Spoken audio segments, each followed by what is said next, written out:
Yay. So thank you all for joining us today. As you know, divorce negotiations are challenging in the best of circumstances, but now home prices are up, interest rates are up. There are limited options for alternative housing solutions in many areas of the country, and this can add even more complexity to an already difficult divorce process. And that is why I am thrilled to have a very special guest with us today.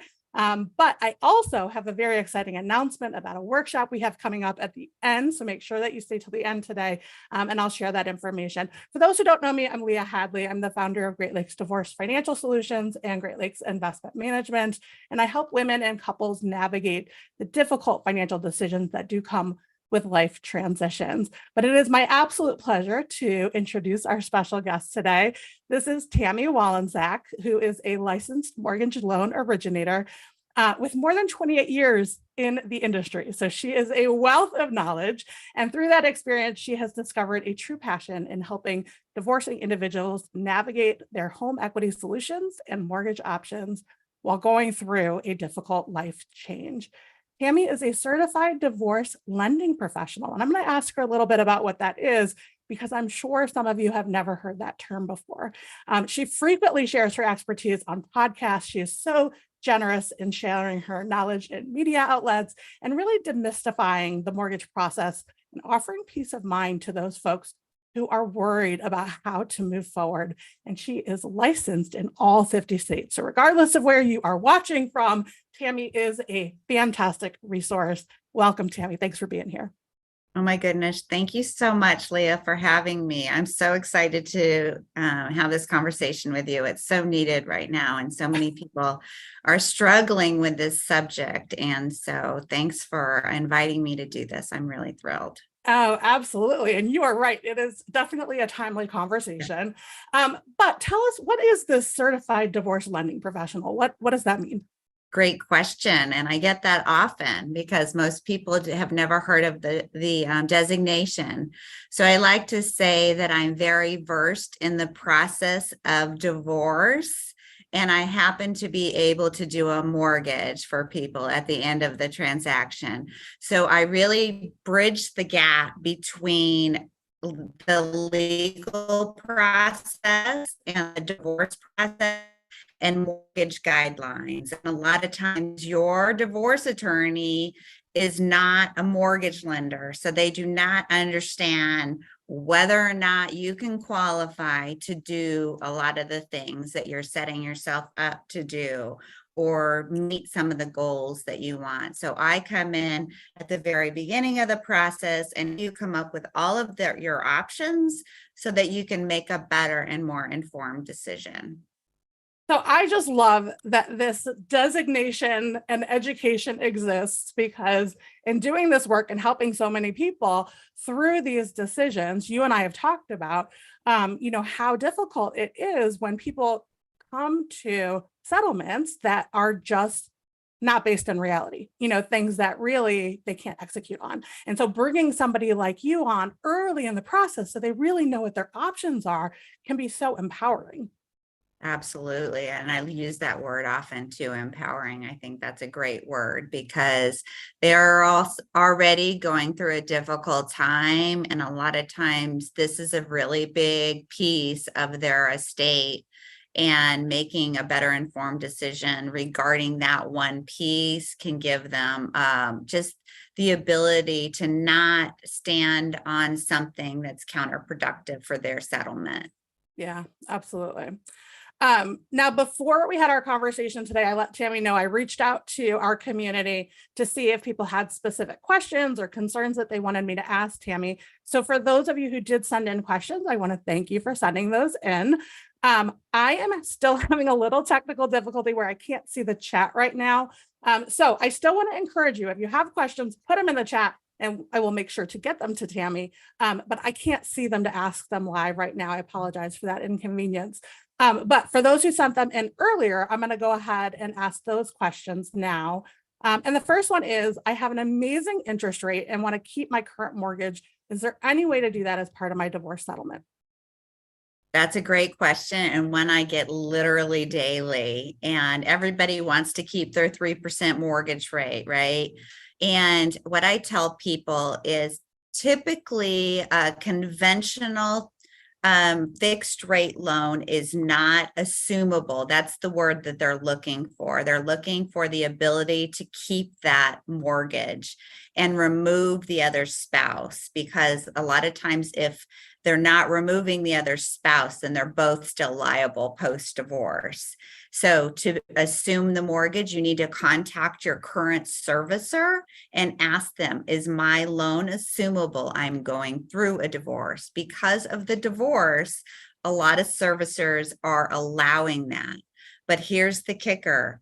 A lot of times they tell you, bring your divorce decree back to us, fill out this paperwork, bring your divorce decree. So you have to make a lot of decisions in your divorce so that it's put in your settlement agreement. Bring your divorce decree back to us. Then you'll sit in a line for 6 months. Some of the servicers are saying, and then we'll let you know whether or not your loan is assumable. You cannot pay out not even $1 to your spouse in a buyout in equity. You cannot add a borrower if you do not qualify on your own. So there's a lot of things that you need to take into consideration if you're trying to assume your current mortgage. And And I that's think really the only way. yeah, that's such an important point, because a lot of times people will hear assumable, and the assumption there is then if it's assumable, I can assume it, but you still have to qualify, right? Still have to qualify. And a lot of times in a settlement, you have a large amount of equity that your spouse is going to need to be receiving as part of your estate, right? And they don't really know what the specifics are for the lender to be able to qualify to assume that mortgage. It's not just like, oh, you're going to go ahead and keep your divorce, so you get to keep the mortgage. No, it doesn't work that way. You have to actually physically qualify to do it. Yeah, that's such an important point. How do I know if I'm able to refinance and get enough cash out to pay my spouse their equity? That's a great question. So that's exactly what I do. I help them through what's called a divorce mortgage plan. And we do a lot of projections. So we actually run credit, look at liabilities, look at what liabilities are in your name, look at your credit history, make sure that you qualify, what kind of income you would need in order to qualify, what your current income stream looks like. Maybe you have no income stream. Maybe you're going to be receiving all support. What do those support numbers need to be? What does the timeline of the support need to be in order to qualify? There's a lot of moving parts, right? So making sure that you understand what those moving parts are so that you can negotiate and put into your settlement agreement something that makes sense for you. If that's what you want to do after you look at the numbers, that's really what's important. Absolutely, to fully have a good, clear picture. So you're working from an informed position. There's no question. Absolutely. Yes. How long does it take to get through a refinancing, and what should I expect from the process? So a lot of times when somebody goes through this divorce mortgage planning with me, they're already kind of in an application process with me, and I gather a lot of the documentation that I would already need.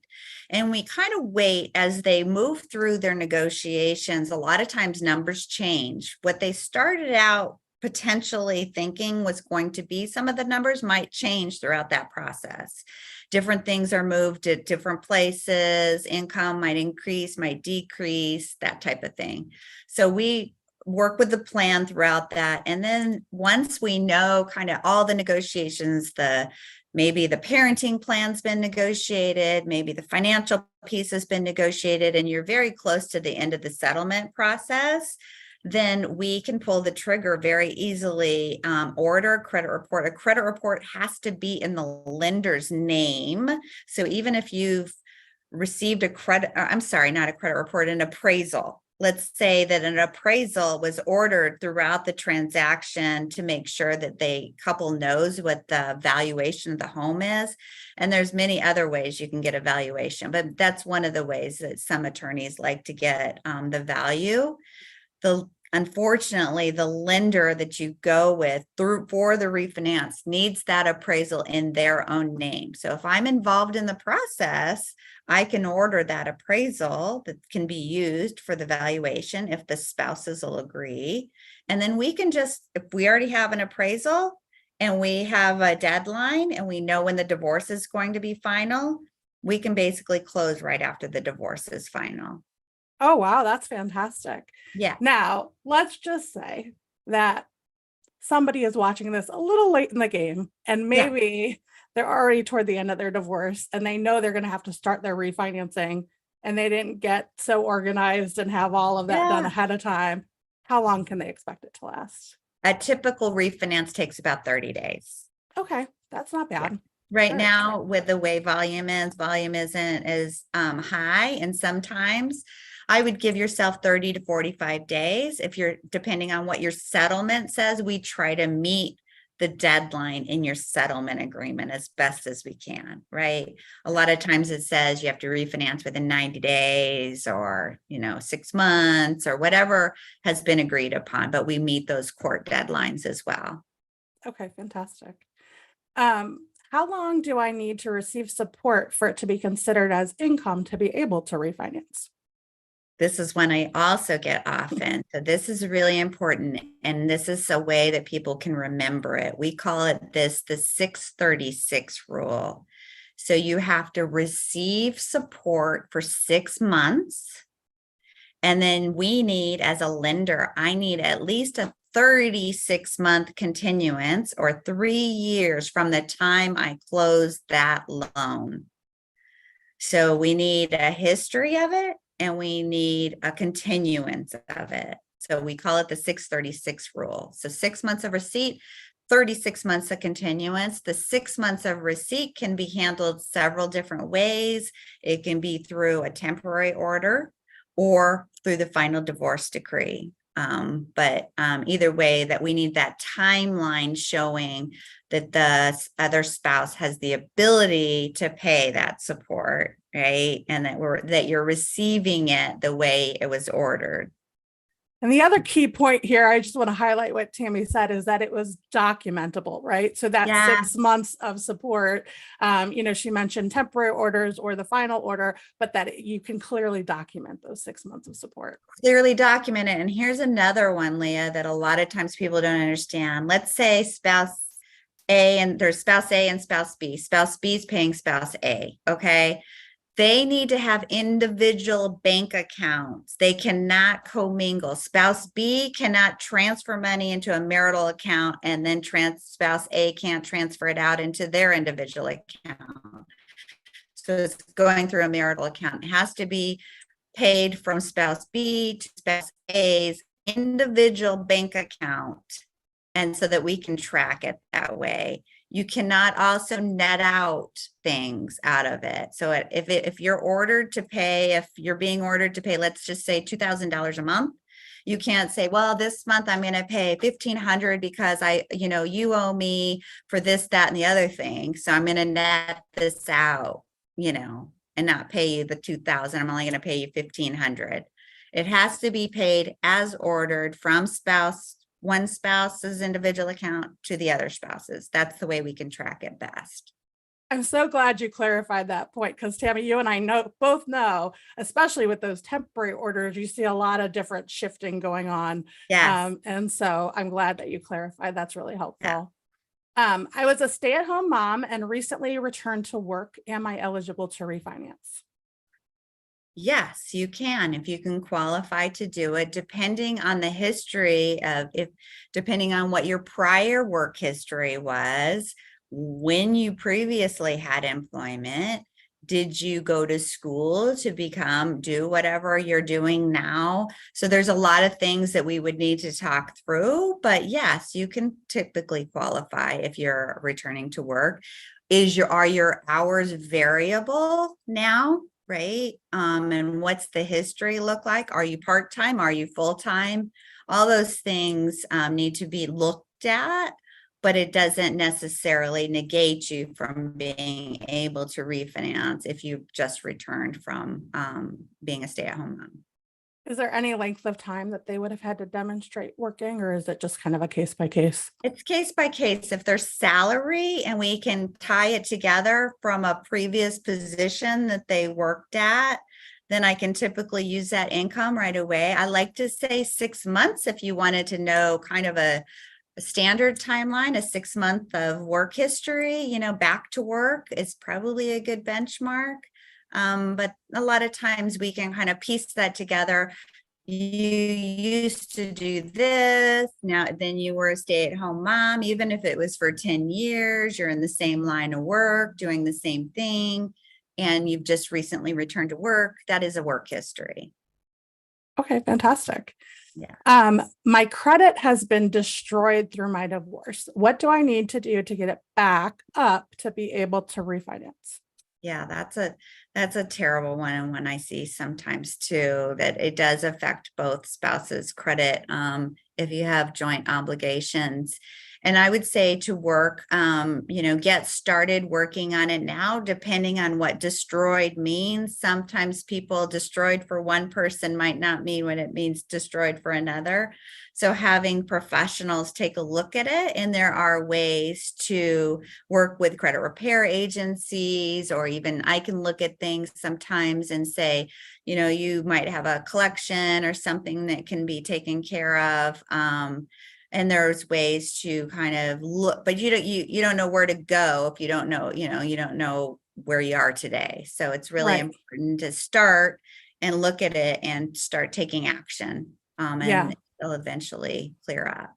Yeah. And really understanding those factors that are impacting your credit, because sometimes there are some very simple things that you can do in order to Right. make a big difference pretty quickly. It just depends on the situation. So, Yeah, I actually had a client whose credit scores were impacted by just um, overutilizing lines of credit. So there were high balances on them. By paying some of those balances down, made a world of difference for them. sure. Yeah, absolutely. What are some of the things, and I've been hearing this question quite a bit lately, what are some of the things I should be thinking about if I just want to stay in the marital home for a few short years as I negotiate my settlement? Really important to consider, because if you are only doing this for a short period of time and you're not paying, if you're not splitting the costs, if you're thinking I'm going to stay in the home and then sell, you're not splitting the cost of the sale with your spouse through the divorce process. And that can be significant. Typically across the country, it can range from anywhere from 8 to 10% by the time you pay an agent to list it and all the taxes and that type of thing involved. And then you're like, I'm only going to keep it for a couple of years. Now you're awarded the marital home and you decide to sell. All the costs of the sale are now on you. The other thing to consider is maintenance in the home, or is there deferred maintenance, things that you haven't really addressed during the time you've lived in the home. Now you're awarded the home. And let's say something major happens, something on your roof, something plumbing, something electrical happens. Guess who gets to pay for that stuff if now you own the home? So really taking into consideration all those items up front before you say, I'm going to stay in the home or be awarded the home or keep the home or whatever, helps you make a better informed decision whether or not that really makes sense for you to do or not. Yeah, absolutely. And we always are, of course, are looking at the tax consequences and, the Yes, that difference too. between that $250,000 capital gain, versus a $500,000 not having to pay capital gains is a big difference. And so, Big difference. absolutely can make a huge difference as to, how you think about negotiating that settlement. And so, for those who are not aware, as an individual, you could potentially be eligible for up to $250,000 capital gains exclusion on the sale of your residence. And as a couple or two people, it would be 500,000. And so that's what I'm referring to. And so, you definitely want to take a look at that if you're not going to stay in the home and you have significant gains in the value of the home since you've been in it. That's going to be really important.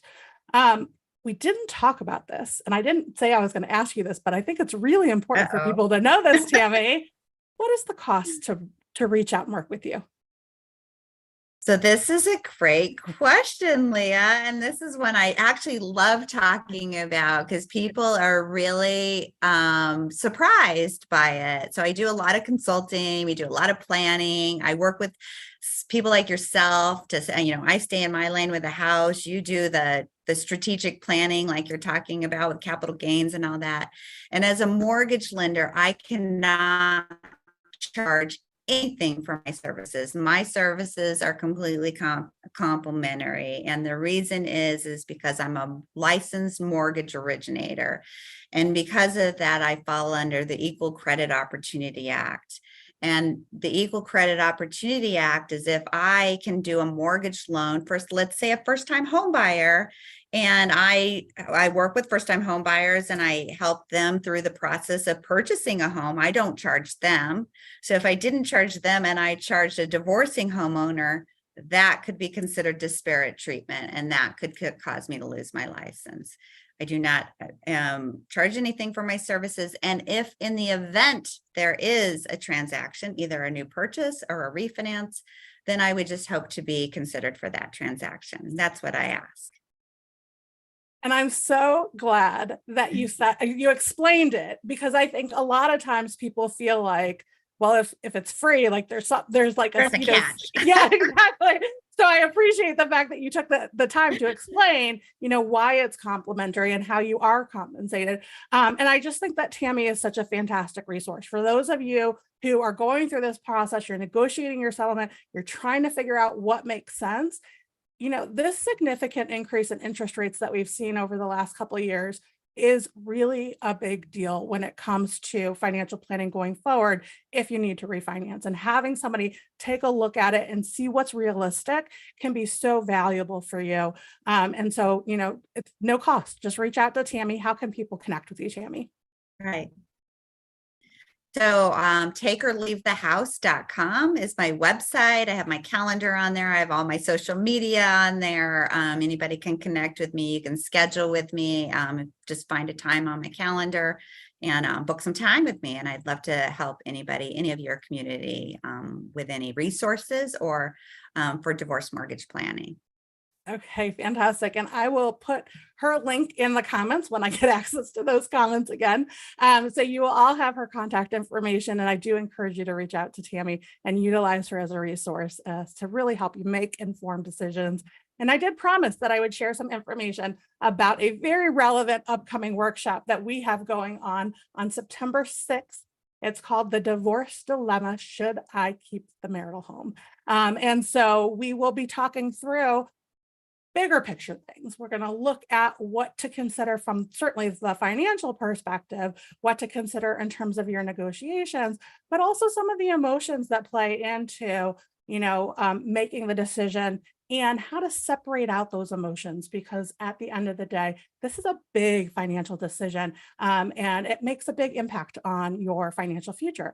And for some people, staying in the home makes a lot of sense. And for others, it can really cripple your financial future. And you do want to be very thoughtful and make an informed decision. So we're going to walk you through some exercises to help you do that September 6th at 1 o'clock. And I will include the link to register below.